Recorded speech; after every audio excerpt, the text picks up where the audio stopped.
ibhayidlela akukuphi athi amaphoyisa la uyafika nawe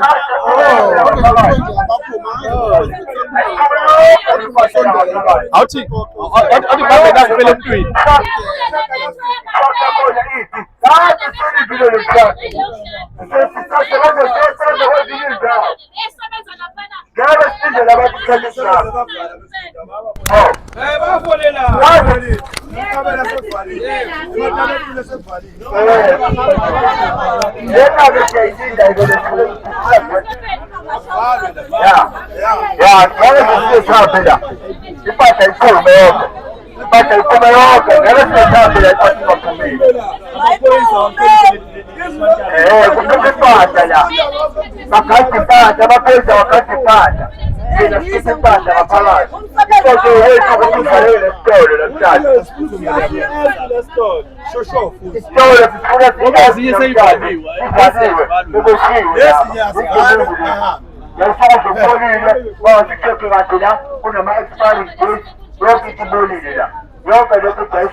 Okay, sure.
Full of black.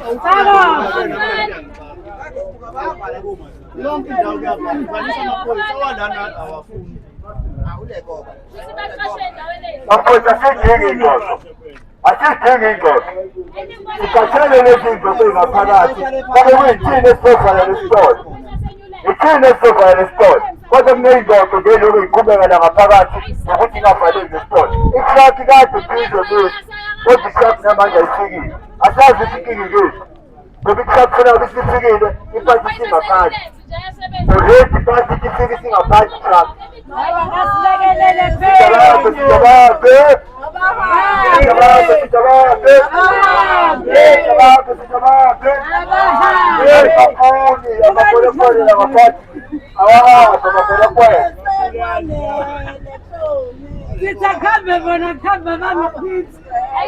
Njengoba namhlanje esila waseme emaqadini mhlawumbe mama manisuka la indlela enibheke kuphi sisazo njengamanje mesisuka la kuthiwa siyakhuphuka njalo futhi siya ngasemqhawe esikoleni khona abanye abavulile sizokudla ngawo nje umgwaqo siba-check-a bonke laba abavulile sibangenele sibakhiphe ngoba umsebenzi wethu vele umkhankaso wethu lokho basebenza la sizosebenza le ndawo namhlanje sidila nabo labantu ngoba sifuna bashiya beyikhiphile impahla futhi bevalile senze sure ukuthi izitolo zabo zivalile ikona sizokwenza lokho namhlanje akukho futhi okunye asifuni lutho nje olunye sidinga ukuthi bahambe South Africa manje bathini njengoba kwayeka kakhulu indaba yomhla ka-30 June njengoba besavulile namhlanje bathi bavule ngaliphi baqhubeka ukuthi banamaphepha abanawo. Inkinga enkulu ngizobeka kanje, kunabantu abama-landlord kuyibona abakhontrola iy'ndawo. Abanye abantu abasinikeza inkinga lapho ngoba abafuni ukukhipha labantu ngoba sebakhokhelwa imali basebenzisana nabo labantu bokufika. So enye problem ekhona leyo. Enye problem esiyitholayo la ukuthi umthetho awusilekeleli kulento esiyenzayo. Sithola thina sinenkinga ukuthi ngathi senza i-crime kodwa bebebona ukuthi asithathi lutho la ey'tolo zalabantu, thina abantu abavali iy'tolo babuyele emakubo. Into eyenzakala bayavala baphinde bavule, kusho ukuthi ababoshwa futhi kunendlela ethile ekuxhunyanwa nabo ngayo eseceleni. Thina njengoba silwa sigcine silwa impi esingayazi ukuthi izoba ifike kanjani umthetho wase-South Africa. Ikona lokho sinenkinga yakho esifisa ukuthi ngisho uNhlanhla Mkhwanazi angenelele kulolu daba nabanye abaphezulu bomthetho bangenelele kulento ngoba lento izogcina idala udlame phakathi kwabantu abamnyama bebodwa kubangwa labantu bokufika ngoba laba abanezitolo abanezitolo baqashisiwe sebebambelele ekuthenini baqashisiwe yilaba abaqashisiwe laba abaqashisiwe abasafuni ukuthi basuke labantu. So yileyo nto sithi icela umthetho ogunyaza ukuthi kuboshwe ama-landlord wonke lawa aqhubeka nalento ngoba azokhanda i-violence eSouth Africa. Njengoba inkosi yamaqadi yakalikhipha igama lokuthi abahambe ngempela, umthetho uthini-ke kulokho ngoba phela inkosi yalikhipha igama? Ngicabanga ukuthi umthetho wenkosi nathi sisebenza ngawo impela, ngiyayithanda leyo ithintayo. Emaqadini sibuya khona enkosini, inkosi yasho ayibadingi nabantu bokufika, yasithuma e-police station. Thina sisebenza nenduna yensizwa kule ndawo esiqhamuka kuyona.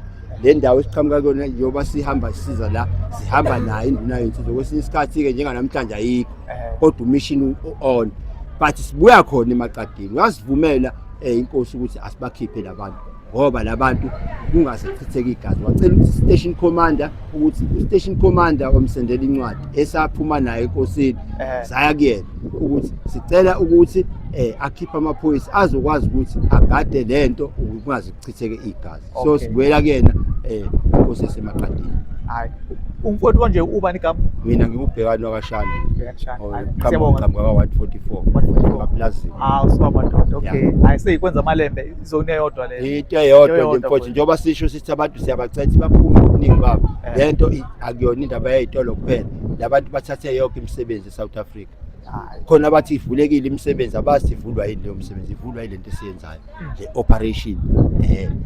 Siyabonga kakhulu. Hayi bonga thina mfowethu. Manje kingasadinwa mesadinwa siyasho isitolo. Aniphume nami bafethu. Aniphume asile meeting la. Asile meeting. No bali lesikhathi. Asikhathi. Sofela la. Sure, kama ngathi kentane esebenzela la.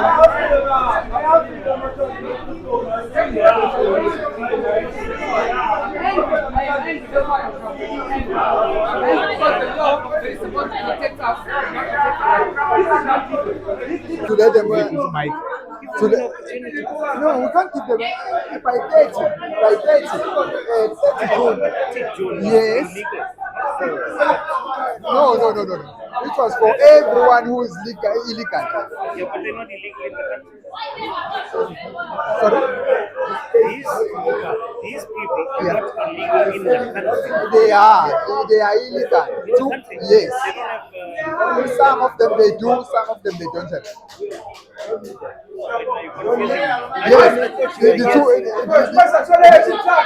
the two guys, we find them here. They were not illegal. Only the bosses are legal. So the operation we are having today, Yeah. where we are arresting illegal foreigners. Yes. So we will check those two that you are talking. Yes, you will check them. And on our side, we need this shop to shut it down because work in organized structure. So let us work lawfully. Let us not strategize. Yes. that is exactly why I'm speaking this way. Yes. Why I say strategically so you can understand what I'm saying. Okay. So I'm saying you asked to check these illegal foreigners.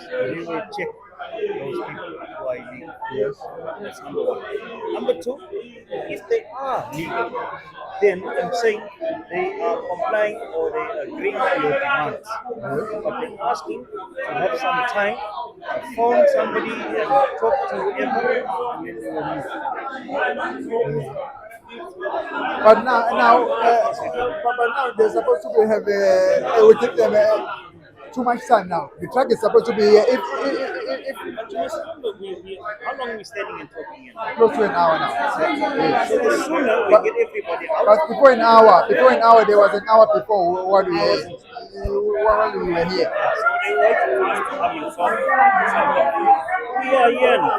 Let's solve the problem. But we can't let them. We're not going to let them. You're not gonna let them. No. Obviously, You must understand something. We are here to assist everybody. Oh, Okay. Give them an opportunity. As I said, they are listening to your demand. Also, glaube ich, YouTube. So let's give them a chance. If you're saying you want them out, they are agreeing they will leave. But give them an opportunity to. but Get a truck. we can give them 1 hour. What I can say. Let's be reasonable. Yes. I think you can move all this in 1 hour. Even you, No. even you with all these people. To let the truck, if the truck is here by now, we can even leave if the truck is here. In 1 hour. Yes, we can even leave. Yeah. What you want to see a truck in here? Yeah. When they started moving, we move. Let's ask them if they're- let's ask. Let's be reasonable. Let's speak to one of them. Can I talk to one of them? We talk to you and find out how long it will take for them to.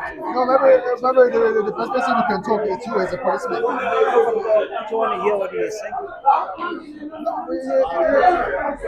Just call one of these guys. Let's hear what he says. Let's hear what he says.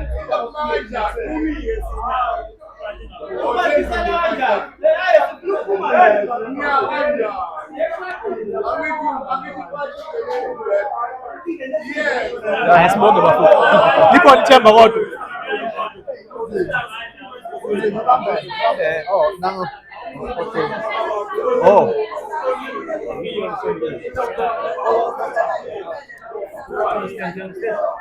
Okay, so this is the representative. Okay, so Can I? Who is it first? no, we're saying No, we need the owner of this building. No, we need the owner. We know the owner. But then can the owner understand English? There's a hold guy on, here. hold on. He doesn't understand. Okay, bring him here. He's here to interpret. I told him I should move. I'm the one that told him to move. Please. Whatever is being discussed here, let's take this one. Okay, you can come behind you.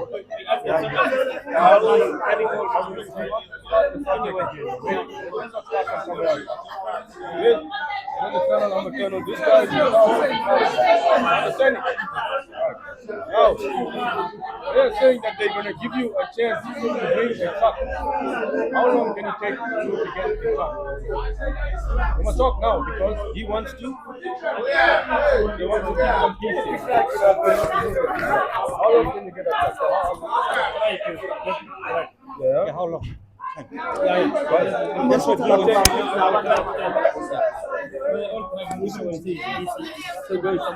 Yeah, give us.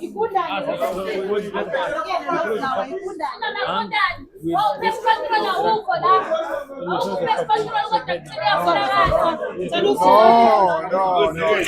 You sit down. Sit down. We'll try and find.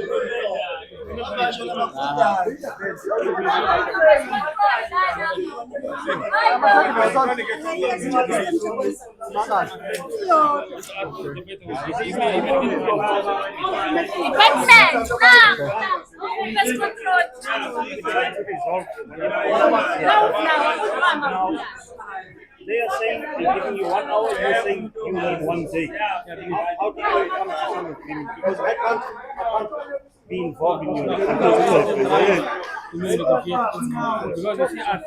So can what you gonna do? We're gonna find the track for you. We'll pay the track. We'll take your stock where you want the stock to be. Yes, I'm right. Today, now. Okay. It's the only option we've got, Hala. Because, Let me call him.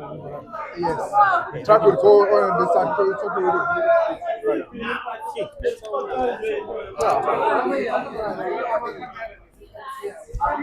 Tired of tomorrow. Check out the Get him, but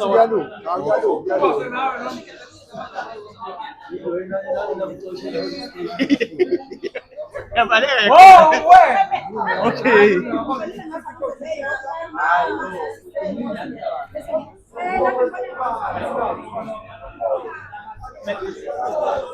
Can I have an interview with you? No problem.